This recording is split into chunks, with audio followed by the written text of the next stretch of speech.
Hello అందరికీ welcome to moms organic. Shirdi సాయినాథుడు కొన్ని కోట్లాను కోట్ల మంది జనాలకు ఆరాధ్య దైవము. ఆ కోటాను కోట్ల మందిలో నేను ఒకదాన్ని. బాబా నా జీవితంలో ఎన్నో చమత్కారాలు చేశారు. లాస్ట్ ఇయర్ 2024 జనవరి 29లో ఒక పెద్ద చమత్కారం జరిగింది. ఏంటంటే ఆ రోజు మా వారికి చెస్ట్ పెయిన్ వచ్చింది. అది హార్ట్ అటాక్ అని తెలిసింది. మేము హాస్పిటల్కి తీసుకొని వెళ్ళాము. బైపాస్ సర్జరీ చేయాలని అన్నారు.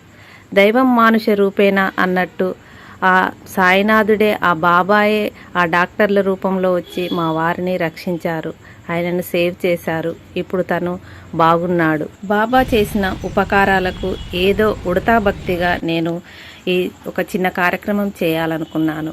బాబాకు అన్నాభిషేకం చేసి అన్నదాన వితరణ చేయాలి, అన్నప్రసాదాన్ని అందరికీ పంచాలని నిర్ణయించుకున్నాను. ఇలా పార్సిల్లో రోజ్ ఫ్లవర్స్ లిల్లీలు తెప్పించుకున్నాము. ఈ రోజ్ ఫ్లవర్స్ లిల్లీలతో ఇలా మాల తయారు చేశాము. మాల కుచ్చడానికైతే చాలా టైమే పట్టింది. మా కన్నమ్మ ఆ మాలను చూసి జై జై అని అంటుంది. లట్కన్స్ అయితే ఇలా తయారు చేసి దండకు కింది భాగంలో ఇలా కుచ్చాము.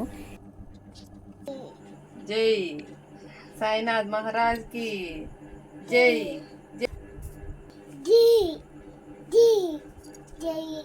లట్కన్స్ తయారు చేసి వేయగానే మాల లుక్కే మారిపోయింది. చూడండి ఎంత అందంగా ఉందో, ఫైనల్ లుక్ ఎలా ఉందో. తయారు చేసిన మాలను ఉదయం 7:30 గంటలకి అభిషేకం టైంలో అయితే తీసుకొని వచ్చాము. అయ్యగారు అయితే చూడండి ఈ మాల బాబా గారికి వేశారు, ఎంత బాగుందో. శాలువా కూడా మేము తీసుకెళ్ళాం కదా, అది కూడా బాబాకు కప్పారు. ఆ తర్వాత పాలతోటి బాబా గారికి అభిషేకం చేశాము. ఈ పాలాభిషేకం మా మనవరాలు కూడా చేస్తా అంటే తన చేయితో కూడా చేయించాను. మణిత నారాయణ సేవ అంటే అన్నప్రసాద వితరణ కోసం వంటలైతే రెడీ అవుతున్నాయి. 11:30 వరకు అన్ని వంటలు సిద్ధమైపోయాయండి. 11:30కు బాబా గారికి అన్నంతో అభిషేకం అయితే చేయించారు. దానికి ముందే అయ్యగారు మా ఇద్దరితోటి దంపతులతోటి పూజ చేయించారు. తర్వాత అన్నాన్ని ఇలా బాబాకి అభిషేకం చేయించారు. తర్వాత గుడికొచ్చిన భక్తులందరితో కూడా బాబాకి అన్నంతో అభిషేకం అయితే చేయించారు. అన్నాభిషేకం తర్వాత అభిషేకం అప్పుడు బాబాకు చుట్టినటువంటి శాలువను అయితే వేలంపాట వేశారు. వేలంపాటలో చాలామంది పాల్గొన్నారు. వేలంపాట అయితే పోటాపోటీగా జరిగింది. నేను కూడా వేలంపాటలో కొంతవరదాకా వెళ్ళి డ్రాప్ అయినాను.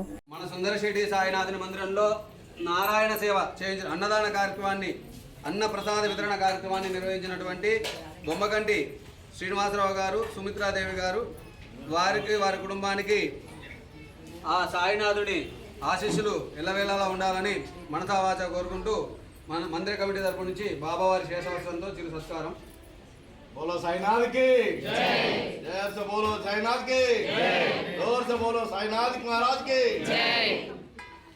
ओम सहस्रशीर्षा पुरुषा सहस्राक्ष सहस्रवात् सा भूमिं विश्वदोरुत्वा अत्यधिष्ठदशाङ्गुलं पुरुषमेवेदकं सर्वं यद्भूतिं यत्सभव्यं उतामृतत्वशेषाण यतिन्नेनातिरोहति शतमानं भवति शतायुः आयुष्येवेन्द्रिये प्रतिष्ठति. ఈ అన్నదాన కార్యక్రమం చేసిన వారికి గుడి తరపున శాల్వాతోటి ఇలా అయితే చిరు సత్కారం మాకు చేశారు. 12 గంటలకైతే మధ్యాహ్నం హారతి స్టార్ట్ అయిందండి.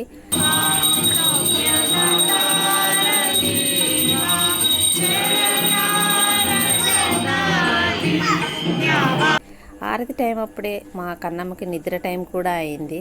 తను పడుకుంది. మళ్ళీ ఈ హారతి శబ్దానికి దానికి మళ్ళీ మేల్కొని ఇలా నా దగ్గరికి వచ్చింది. ఇద్దరం కలిసి బాబాగారికి ఇలా వింజామర సేవ అయితే చేశాము. అటువైపు మా వారు కూడా వింజామరతో బాబాకు సేవ అయితే చేశారండి. స్వయంపాక దానం ఇలా ఇచ్చి అయ్యగారితో ఆశీస్సులు అయితే తీసుకున్నాము. మా కన్నమ్మ కూడా అయ్యగారి కాళ్ళకు నమస్కారం చేయాలని వచ్చి అయ్యగారితో ఆశీర్వచనాలు అయితే తీసుకుందండి. తర్వాత అందరికీ అన్నప్రసాదాన్ని అయితే పెట్టాము.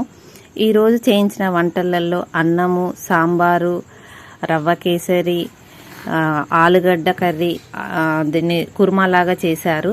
తర్వాత దోసకాయ పచ్చడి, మజ్జిగ ఇవన్నీ అయితే చేశారు. ఇవన్నీ అందరికీ మంచిగా సరిపోయాయి. వచ్చిన వాళ్ళందరికీ అందరూ తృప్తిగా తిన్నారు. మాకు కూడా ఎంతో సంతోషంగా అనిపించిందండి. ఈ అన్నదాన కార్యక్రమంలో 300 మందికి పైగా వచ్చి భోజనాలు అయితే చేశారు. ఈ పూట అయితే ఇలా గడిచింది.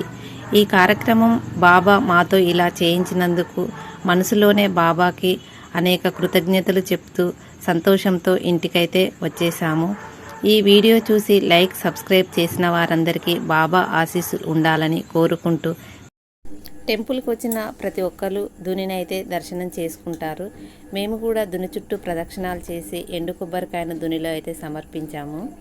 ఈ గుడికి వచ్చిన భక్తులు అందరూ ఇక్కడ కాయిన్ బాక్స్ నుండి ఒక కాయిన్ అయితే తీస్తారు. ఈ కాయిన్ ద్వారా వాళ్ళ సమస్యలకి బాబా పరిష్కారం చూపిస్తాడని అందరూ నమ్ముతారు.